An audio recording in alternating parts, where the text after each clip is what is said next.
Okay. Oh, so we got some more. All right, well, we're going to get started. We are here to tell you about the Street to Home project that just finished up its 5th year.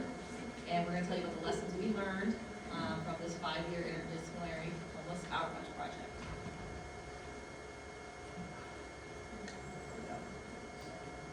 All right, so this project was a 5-year SAMHSA grant. It was intended to house individuals who are experiencing homelessness. Our goal over the 5 years was to enroll 300 participants across 5 years and to move 150 of them into permanent housing. The team was made, it was interdisciplinary, so we had staff from OPCS, which is our agency, navigator, peer support specialist, peer guide, which is a unique role, which we'll tell you more about. And then from our partner at LBO, we had a behavioral health consultant, medical assistant, nurse practitioner, and then we provide case manager, yeah? They have. Oh, yeah, okay. And then occasionally students.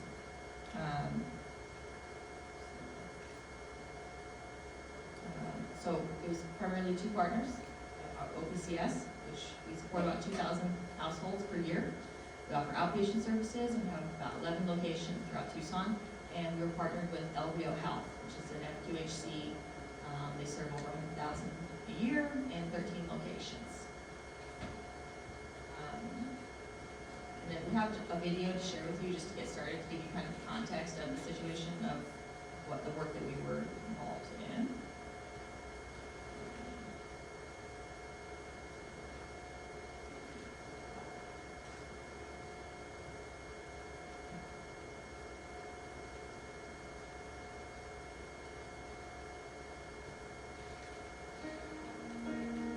We're really at a crisis right now when it comes to unsheltered homelessness in our community. We've had, over the last 5 years, about a 300% increase in persons who are unsheltered and homeless. So this has reached a real health crisis level within our community that needs to be resolved. So much of the last 40 years of homelessness we've spent managing homelessness. We haven't spent solving homelessness. Whole Public Community Services has been serving people in Pima County since 1996. We focus on homelessness in a few different areas, one being veterans who are leaving facilities such as the psychiatric hospital or emergency room who are homeless. We serve folks who are coming out of incarceration, jail, prison, and then people who are living on the streets who are unsheltered and homeless in our community. But the string that kind of pulls it all together is homelessness. So people get help from OPCS typically through our outreach team, which is out in the community. We have an integrated medical and physical health and behavioral health outreach team that's out in the community every day, and housing navigators that help people get into shelter and into permanent housing. OPCS is different in the sense that we do adhere to the Housing First model. You're not going to be able to work on a mental illness if you don't have a place that they're able to stay where they're safe and they know that they'll have their basic needs met. Next year, we'll be opening the Center for Housing First. And the Center for Housing First is the epicenter for growth of Housing First within Tucson. So the Center for Housing First will allow us to increase the amount of Housing First services within Tucson by about 40%. That includes employment, case management, behavioral health services, everything people need to be able to get off the streets, get into an apartment, and stay in that apartment and be successful. So when people move into their own apartment, that's not where it ends. We have permanent housing case managers who are out there who are helping people be good tenants, number one, and then to improve their health and wellness and to monitor their support and their needs. So someone might be with us 2 weeks, they may be with us 60 days, they may be with us a year in one of our shelter programs. They should leave when it's the right time for them to leave and they're going to be successful. And it's really a matter of opportunity. It's not so much that we have to change someone. We just need to be able to provide the opportunity and the ingredients for them to change. There's a few different ways that you can support OPCS in our work. One is to donate. You can give on our website. It's probably enough. I don't think we need you to donate for this presentation.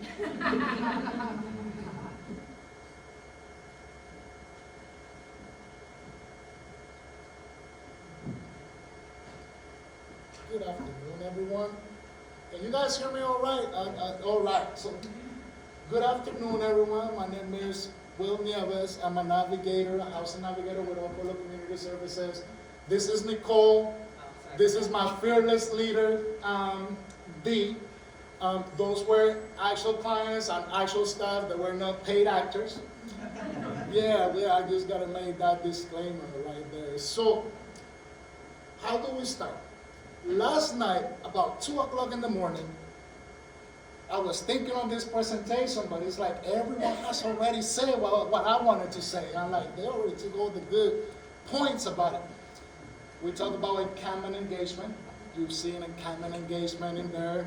I saw a presentation where they were talking about this residential housing first, etc., that we are working with individuals. So these conferences I like because you measure how much you get as to how much you get validated or how many notes you take. So I pray that most of you being 85 to 90% validated and 10% knows. That means that you're doing a great job in what you're doing. So what has not been talking about that? What has not been talked about? And if you notice, my English is kind of perfect. I have placed strategic interpreters in the room. You don't understand what I'm saying? But the one aspect that we have not talked about is the people element. We do what we do. We do what we do because we love it. But it's not easy sometimes working with a team. Our team is a combination of the Goonies and the Avengers. Right, so it's like, personally, I said the most inappropriate things at the most opportune times. My fearless leader, every time that she's like upset or frustrated, you're talking to her, she starts blinking her eyes like you just leave her alone. But she's like the Google of housing. We have another co-worker that we send them, this is a true story, we send them to a city, to a court 2 hours away to go quash a warrant, because we take clients to quash warrants throughout the state of Arizona, and he lost his service on the phone. He ended up like 20 minutes to New Mexico. But when we come together in our strengths, we complement each other, and we do what we love to do. For example, I spent 17 years in prison. Been out for 14. Glory to God. When I got out in 2009, she was just starting as a case manager. She was my very first case manager coming out from prison. Now she's my boss. And all of the team members on our team has lived experience, which is the part that makes the difference on this field. I would dare to say that most people in this room has had some sort of lived experience, and if you did not have lived experience, you've had someone close to you, a son, a daughter, a mother, a father, an uncle, an auntie, that has lived experience, and that's why you are in the work that you do to make a difference. So that's kind of like what we do. We talk about the pure guys because we come from the bottom. We know what it's like to be there. So the main approach that we are dealers of hope. Because these individuals, when we find them in the desert, we navigate them, we place them into housing, and after housing, we continue with them so many years later. We still have clients that we housed like 3-4 years ago. They still contact us, say, I'm having these issues, because we need to provide that aftercare in order to be successful in what we do. One last example as to the type of program work atmosphere that we have. I remember in 2013, I had a client, and she became eventually a program manager with El Pueblo. And today, she is a program manager with the city and doing great things. So this is what we do. Just bring value to the table, because each and every single one of you have value, but at the same time understand the value that these individuals that we serve out there have, because we never know which one of them will be the next Housing First Director in any type of county. And I'm going to go and sit down before I start blinking over here, okay?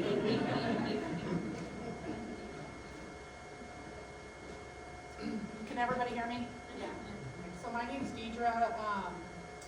I am the lead navigator for our outreach department at Old Pueblo in Tucson. I have a similar backstory to Will's. I came in through Old Pueblo back in 2006. I came in from prison. It took me going to prison for me to not be homeless and to learn how to be in recovery. So I have a lot of lived experience there, not here in Mesa, but in Phoenix. So I just chose to go to Tucson to kind of give myself a little break from it. So what do?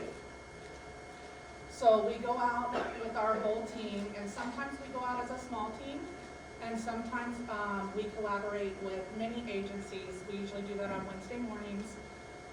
There's usually about 40 to 50 of us, people from the city, people from the other agencies, people from behavioral health services, people from detox, and so we go out to the encampments. We complete housing assessments, which are VI-SPDACs, with these folks. Our criteria was a 14 or higher because we wanted to take our most vulnerable population. We did partner, we had another grant that was rolling along with this one, which was called H3. And it targeted an 11 to a 13. So we tried to, so that way we had something to fall back on if we ran into somebody that didn't quite meet the criteria for this grant. So we had options, right? If we had shelter beds, it was their choice if they wanted to go to shelter. If they wanted us to work with them from the streets, we did that as well. We probably were, I would say 25% of our people were enrolled from the streets. So then we would give them enrolled in services, we would make them housing ready, so IDs, socials, birth certificates, warrant quashes, just anything that they needed help with. If they didn't have benefits, we helped them with that. We continued to go to court with them. We have a criminal justice advocate that works on our team as well. So if it was something that was outside of our scope that we knew, then we would send them to her. And then we would move them into permanent supportive housing. And so how did we do that? So the city of Tucson played a big part in that for us. They have a thing called a Housing Choice Voucher, or HPP. So it's like a specialty Section 8 voucher, and they were really generous with us with the amount of referrals that they let us provide to them. So many of our folks went into those specialty vouchers. Some of our folks got pulled through coordinated entry, and some of those folks went into some of our permanent supportive housing programs. Oh, I forgot. Oh, shit. Sorry. Okay. So in this grant, we initially, when we talked about peer guides, we targeted people that were living in these encampments. So whoever, it was hard to pick who it was. Usually it was whoever ran up to us first, you know.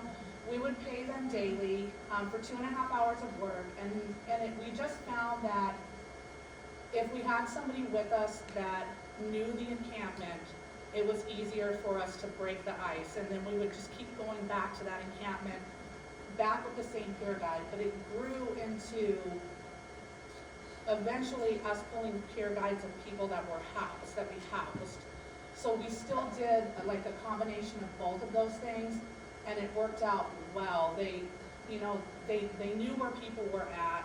You know, even if we didn't know, oh, there's 20 people living in this tunnel down here, so maybe we should go down there. So it worked out really well. We also did that in our H3 grant, and that worked out well. So, yeah. And just to provide some context, we differentiate between peer guides and peer support specialists. Peer guides are not employed by our agency. We provided them essentially with day labor, low barrier employment in a sense, because we pay them that daily rate, and because they already had trust in the community we were trying to help, they would help our team navigate that situation and try to pull people into services. And those funds came from our grant? Yes. Yeah, through SAMHSA.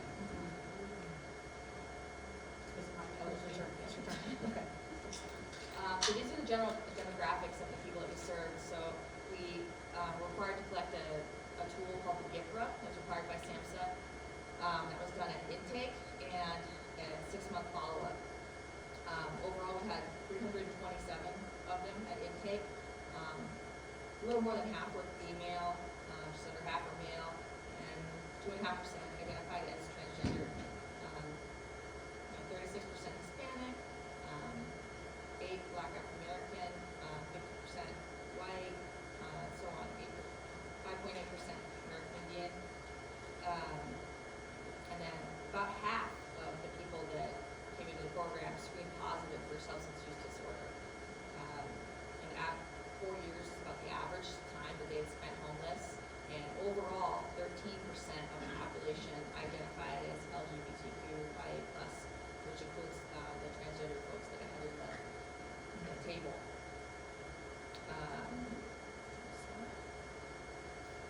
So in terms of successes, because we just finished up these 5 years of the grant, ultimately we contacted over 2,200 individuals.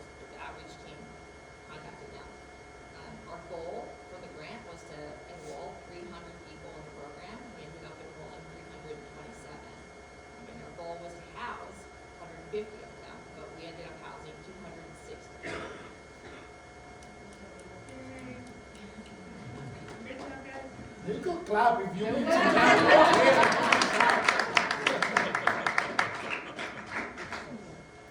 So in terms of other metrics, at follow-up, 66% of the participants were abstinent from all substances. Now, it wasn't increased, but at intake, 58% indicated that they were abstinent. And then, see, education and employment at intake, it started out as just about 9% were pursuing education or employment, and 24% were pursuing it at follow-up. Social connectedness was an increase, though although small. At intake, 80% said that they were socially connected at intake, which is something that we wanted to point out because something that has to be considered in these situations is that these individuals are coming from the community, they have social connections, so the social connectedness is already high. But if we looked at the individual data, there were many individuals that their social connectedness went down, even though it averaged out as an increase, because you're taking them from a group of people that they identify as family, friends, their community. And then, yeah, so that's a lesson learned. And then there was 61% people had increase in income from all sources. You were gonna say something about what we did to social connectedness. We had a property that. Oh, yeah, so when I was talking to Nicole about this earlier, when we were talking about the social connectedness, what I was telling her was, if we went into an encampment and we took, 5 people from that encampment because we had 5 beds open, theirs probably didn't go down. But if we only had 1 bed and we were taking the most vulnerable person out of there, I'm assuming that theirs went down because we just took them out of their safe space, right? So I think there's a lot of things that played into that.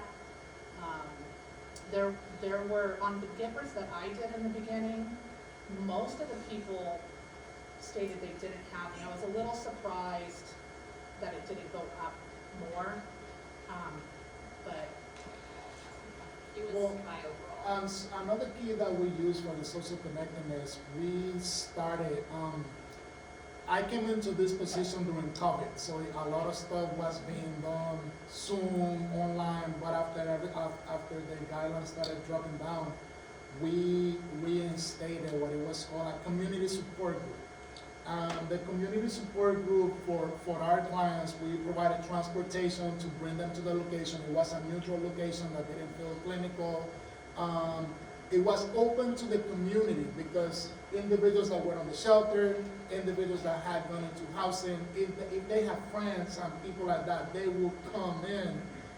We will talk about life skills, credit scores, conflict resolution, general topics that allow them to stay connected. We will make activities, barbecues, go to the zoo, go to social outings, and that allow them to be part of something, because most of these individuals, they've been rejected and neglected wherever it is out in remote places, and to bring them into something that they could say they belong, that they could help us out in the pure guidelines and all of that stuff. He made a real great difference on that. Can I ask, while we're looking at these numbers, you said at follow-up, Yes, how far out is that? How many about days? 6 months. 6 months? Yeah, And then income from all sources. that, Quantify that. yeah, all sources. It could have included benefits like social security, disability, it included earned income from employment. It could have included cash assistance, like from friends or family helping them out, but their income went up in some And capacity. what was your baseline number?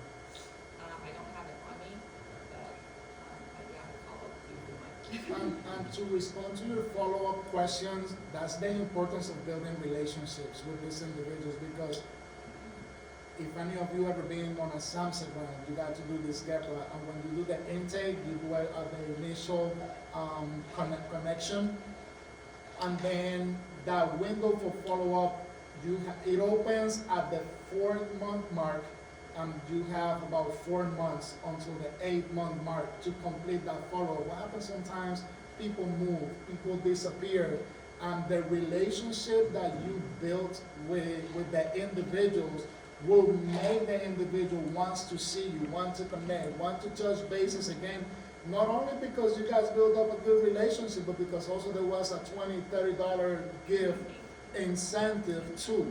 You know, I'm just for the pride of what we did, our follow-up rate, it was 92%. 92% when the national the national average is 60%. So Yeah. So some additional outcomes here. General mental health symptoms decreased, which included depression. There was an 18% decrease, anxiety 16%, hallucinations 61%. I'm going to assume that kind of has good connections to medical care, getting medications that are needed. Trouble understanding, concentrating decreased 10%. Controlling violent behavior decreased 16%. Drug and alcohol use in general went down. And specifically, alcohol use went down by 35%. Cocaine, crack went down 100%. Marijuana went down 43%. Opiates, 68% decrease. Meth, 56%. The others were small numbers. Benzos and tranquilizers, sedatives, but they went down 100% as well. Did you look at what that was? Yes, yeah, we connected them to NAP services.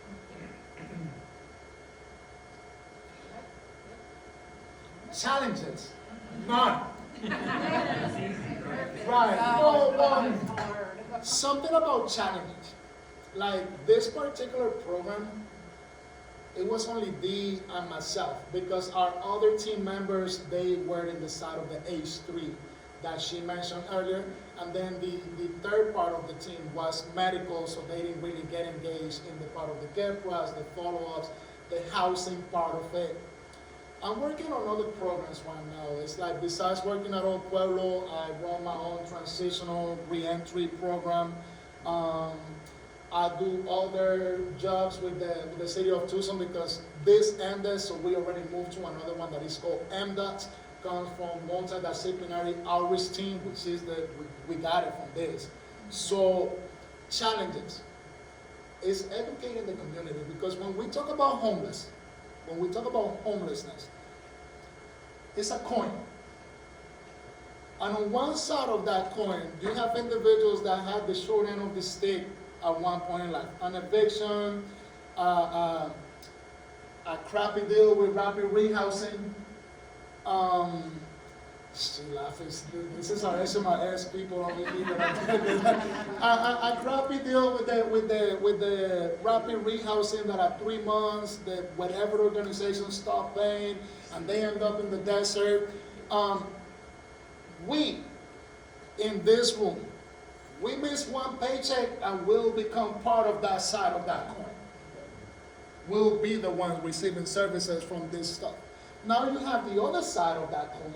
And the other side of that coin, then you have the crime. Then you have the substance abuse. Then you have the things somebody mentioned, cleaning up poop. Somebody mentioned earlier on at the breakout. So the biggest challenges is to educate the community, to get community involved, because like I said at the beginning, these are also people. And that side of the coin that seems a lot more negative has to do with the substance abuse, has to do with mental illness, and it needs a special deal of attention to work with those a little more. Because if we find ourselves in that situation, we're going to do what we got to do. We're going to go to an appointments. We're going to do like whatever we have to do so that we and our family don't end up in the street. So along the lines of these challenges, I'm an individual that just tell me that it cannot be done and give me 24 hours. And I'll bring you the results or whatever. That's my Avenger part to my Goonie part that I mentioned to you earlier. So when it comes to the program related, the one challenge that we faced, it was we house so many people that we ran out of Section 8 vouchers. Section 8 vouchers, at least in Tucson, I don't know in your cities, but we've been frozen for at least the last 6 months. So that has put a block on shelters, because the shelters are full, there's not a flow, so it is, which is what now the MDOT started, where we're going out into the deserts and doing the case management in the desert, lowering down the barriers in the desert, birth certificates, IDs, social security cards, for those of you that might find a client they don't have any form of ID. Step number one is birth certificate. Vital check. And if you don't have the documentation to notarize the paperwork, when the vital check gives you the stuff, you make a phone call and you don't need to notarize because they got ways to validate the identity. And you get the birth certificate, then you get the ID, then you get, so it's an easy process. Just don't let nobody tell you that it's difficult, that it's hard, because if you want to do it, you will do it. And then the warrants part was complicated. The warrants part was complicated because sometimes we have warrants out of state, and they are a little more complicated to navigate. I'll say that with out of state, we have about a 60-65% success rate on quashing those. Anything on the state, we'll send our New Mexico driver to take you to Douglas or anywhere, you know what I mean, no matter how long it takes him to go there.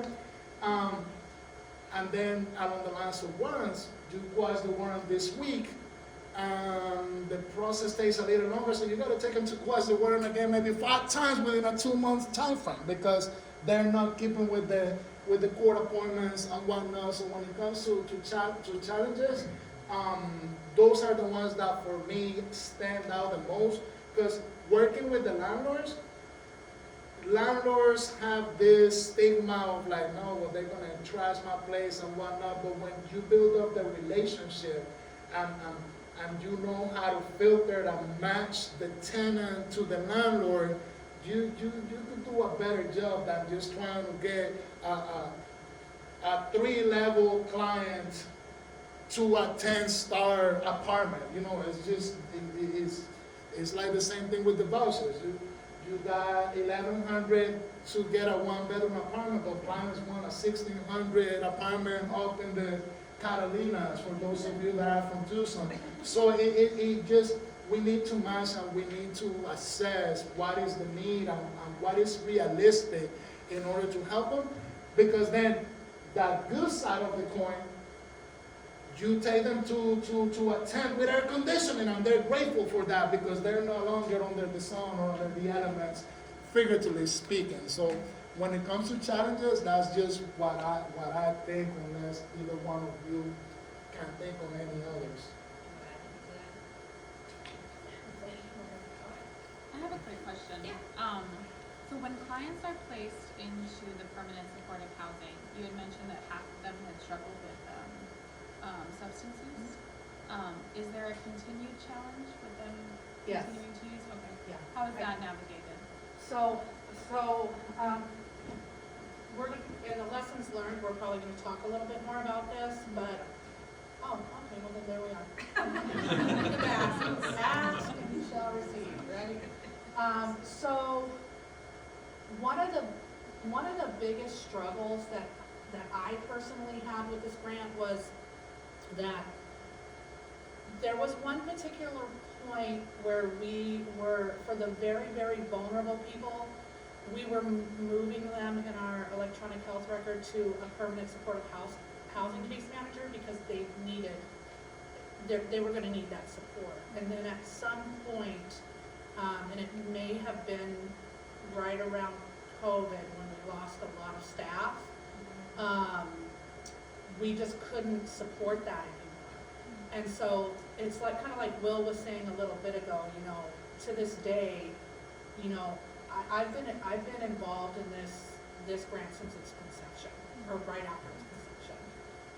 I still have clients that call me every year to help with an annual. I still have clients or landlords calling me to say, you know, this person has a lot of foot traffic, there's a smell of fentanyl in the unit. So it's about like building those relationships with those landlords so that they'll contact you. It's about building that relationship with your client and doing what you say you're gonna do and being there for them, and then going and seeing them, and just, you know, for me, I'm pretty straightforward. It's about, you know, look, if this continues, you're not only gonna lose your housing, but you're gonna lose your housing voucher. The city of Tucson is pretty good about taking that stuff into consideration before pulling their actual voucher. And I'm not gonna lie, people did lose their vouchers. They just did not wanna stop using, and that, I would say that was a percentage of it, but the other part of it was they were treating their apartment like an encampment. So, you know, oh, my friend's here now, they didn't want them out on the street, and I get that. So some people lost their vouchers over that. We always tried to go back to MAT services for people that were using any kind of opiates. But sometimes we just couldn't, there wasn't anything that we could do to save them, and it was really sad. It was really, really sad. But I know Will was talking about like the two-sided coin with the damage, and you know, we recently got a call from a landlord, and she was actually calling on behalf of the owner because the client, one of our clients, got evicted and had done $6,400 worth of damage to the apartment. So, you know, we're a nonprofit, we don't have that type of funding, but, you know, we wanted to keep that relationship with that landlord, so what we did was, we had our homeless work program, because the trash out alone was like $2,500 of that. So we had our homeless work program go in there and trash out the unit, to save that money, and then we used other resources to try to pay back some of that money. So the landlords that you get, you gotta keep them close to you. You gotta make them happy. Yeah. Oh, do I keep going? Okay. So we talked about long-term engagement. So I would say, you know, that if we wrote another grant in this capacity, that we would put that long-term case management, and for anybody who wanted it, right? I mean, most people didn't want it, but there was, you know, some elderly, you know, folks that needed assistance. So we talked about us still being contacted.